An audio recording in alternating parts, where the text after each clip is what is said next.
Hey everyone, good morning. My name is Ricardo De Cruz and I represent Complete Auto Reports and Joe Man Auto Service.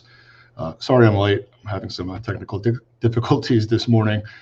I think hopefully we'll be able to get through them and at least go over what we want to talk about today. So we shared an image on LinkedIn yesterday that I'm going to now put up on the screen. So yesterday we shared this image about how to prepare the vehicle for radar alignment, essentially, utilizing 8 tools, 7 steps, and maximizing what we know to be true about math.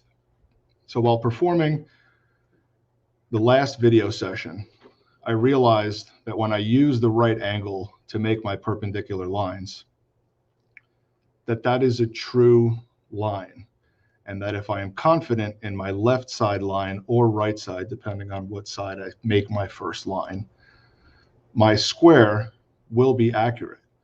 And this saves me from having to do a redundant step on the right-hand side.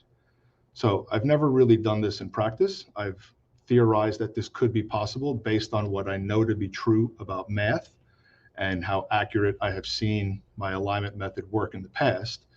So today we're going to enact this plan and not do our right side line and check our calibration to see how it turns out. The subject vehicle we have is a 2023 Toyota RAV4. And to my surprise, this vehicle now has several different ways to be calibrated. So I'm going to put that up on the screen now.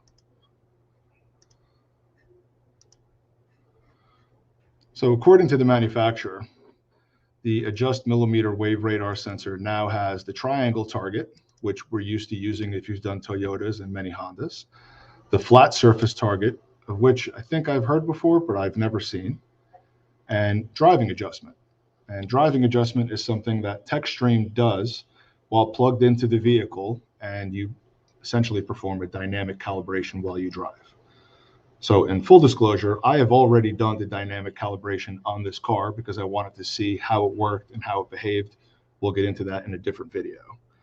For today, while the vehicle is behind me in our bays, we have already checked the tire pressure, hooked up the battery maintainer, that's the fan you hear, and I have the Toyota software loaded at the screen where I would just press the button for the adjustment to be checked.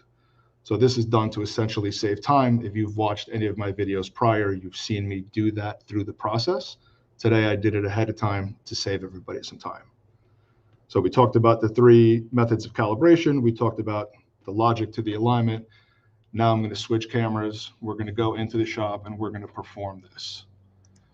So my gimbal went dead today, so I have to utilize some crafty measures to hold the recording device in the shop. So if you guys can just bear with me if we have any issues. My plan for right now is I'm going to set up the alignment and then I will talk about it afterwards. I'm doing this so you can see how quickly it can be done once you realize what to do.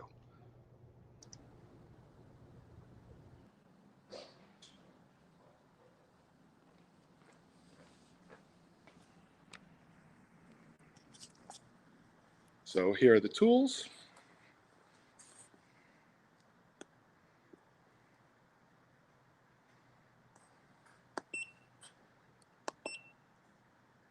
Tire pressure check. Here's our vehicle.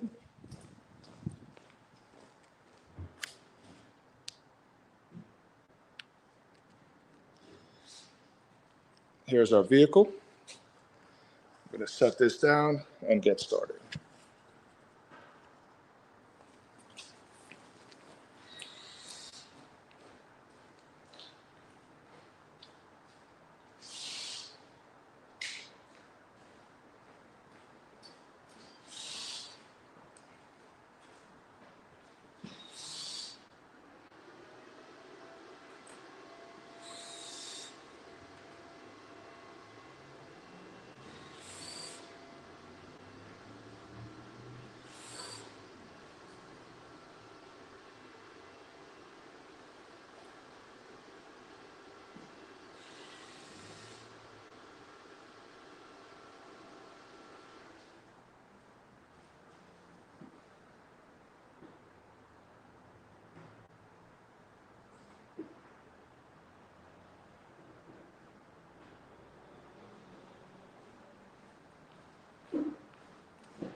Okay, so if you've watched any of my videos before, you may have seen me use this method to center a target around the wheel. This is nothing new. I typically do it on both sides. This time I'm only doing it on the driver's side because I'm confident that my line will be good.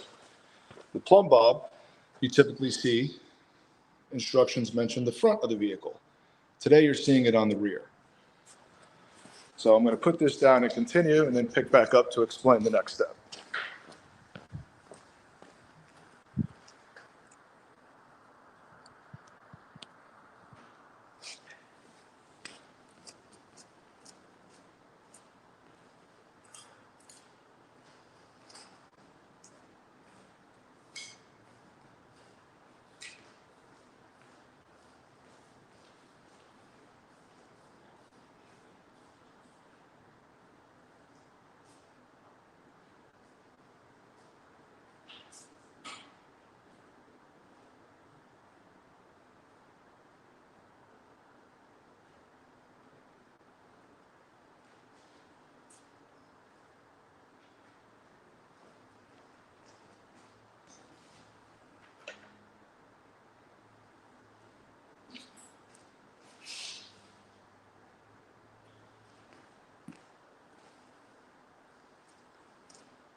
Okay, so now with my square, I take my left side line and I line it up.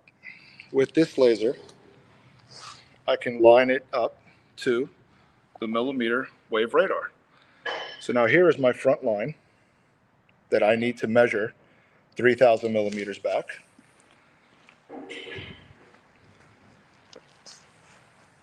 And here we are.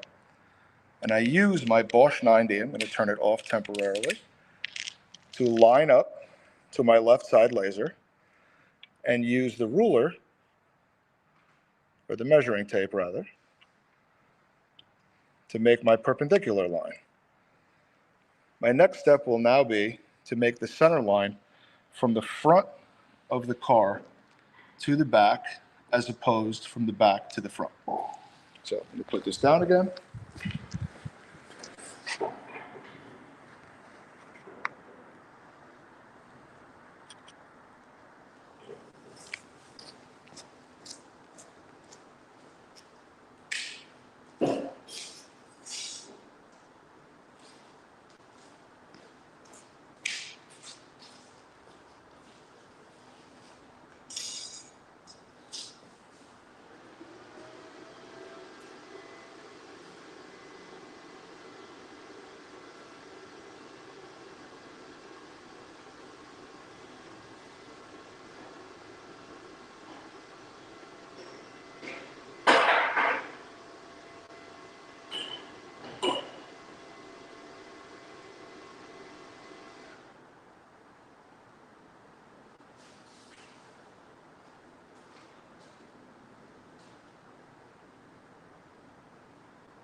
Give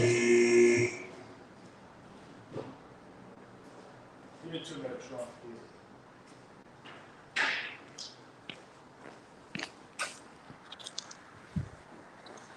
So now I have my center line,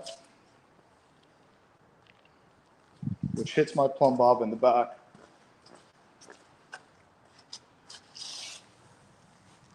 Although it may be difficult to see as I'm blocking it, but my intersecting point is now where my target goes.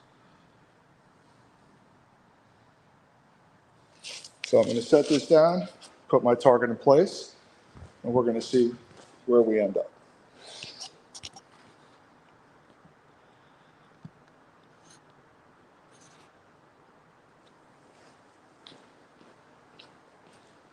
So Toyota's measurement for the non-off-road front bumper is 850.1 millimeters, or they actually tell you to put the target even with the sensor. So in this case, that is what I'm going to do. I'm going to try and get this cone shape at the center, which I have done. Then I'm going to take my target and put it in its place.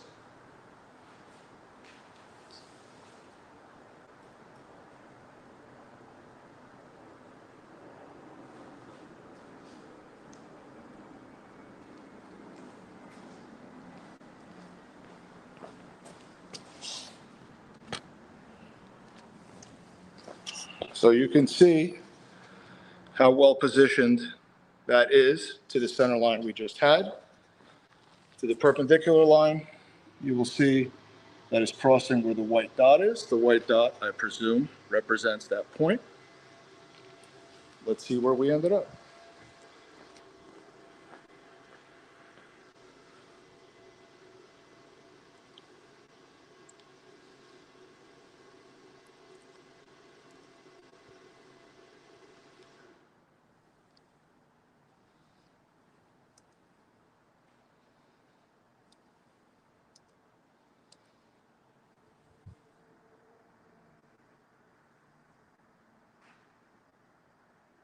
So it is still too high, but look at my horizontal alignment, nearly perfect. So I'm going to put this down and adjust the height again.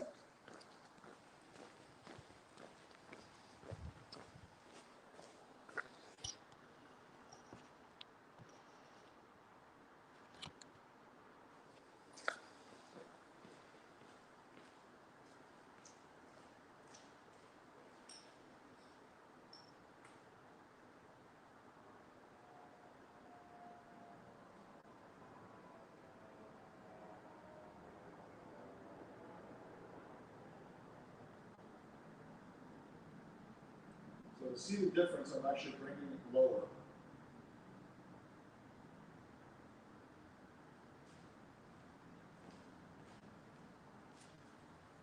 To the measurement.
So to show you guys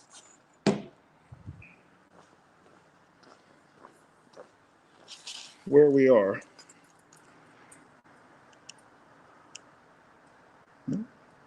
we're actually a little under. And I came down, and that reading is still off. So at this point, I'm going to try something different just to see what happens. So I'm going to go pretty much up to 860 with this top line here and try it again.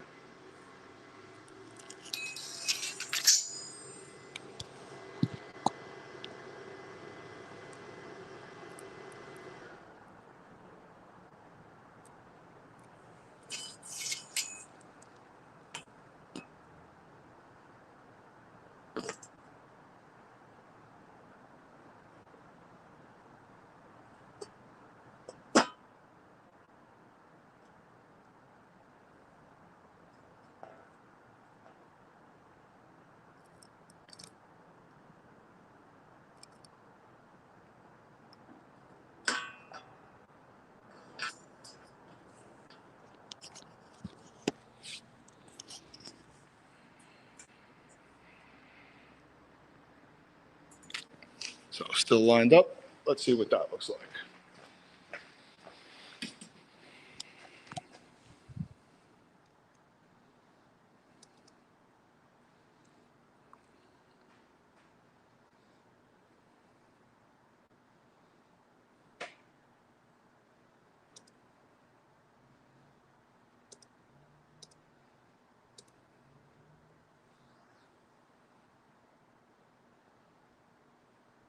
See, it went back up. So I'm going to look up the number for the off-road bumper and see if anything changed.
So just to highlight, 850.1 is absolutely correct. That is the measurement that appears to be dead center with this emblem, and the measurement we have tried and you saw failed the horizontal. The off-road bumper states that it has to be at 800 millimeters. Now, I'm not performing this calibration. We are just doing the verification. So for the verification, I'm going to put it at 800 because I'm curious to see what happens. Because these are the real issues that we run into every single day. So I'm going to place the camera down. We're going to do it at 800, and let's see what the horizontal alignment is now.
So it's getting better, but still, I'm not comfortable with that. A, it's not in spec, and B, it just assumes that it's really, really off. I'm going to double check the adjustments, but I don't think that the way this sensor is mounted has any adjustments. Again, I don't recall. I didn't install this one, but some of the older Toyotas would have an adjustment screw. I did not see that on this one. It looked like it flat mounted. The adjustment screw would help you fix what we were seeing on that screen. In this case, I'm already not comfortable putting it here. I tried it there, and it was still, not comfortable putting it here, although we tried it just for this exercise. I put it where it's supposed to go according to OE spec and what we've seen on plenty of targets and placements, and that failed. But when I did the dynamic calibration, this car passed. Not only did it pass, it has been test driven and everything works the way it should, and I would drive it and put my family in it. So I hope that this highlights all of the issues that we are running into here in the field.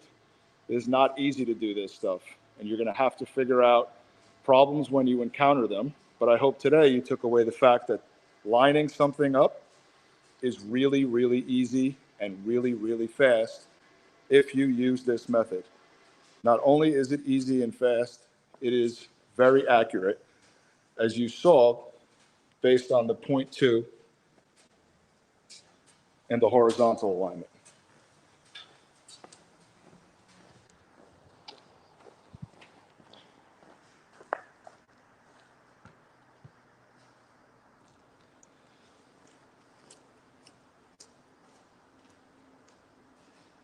So I want to thank everybody who attended today.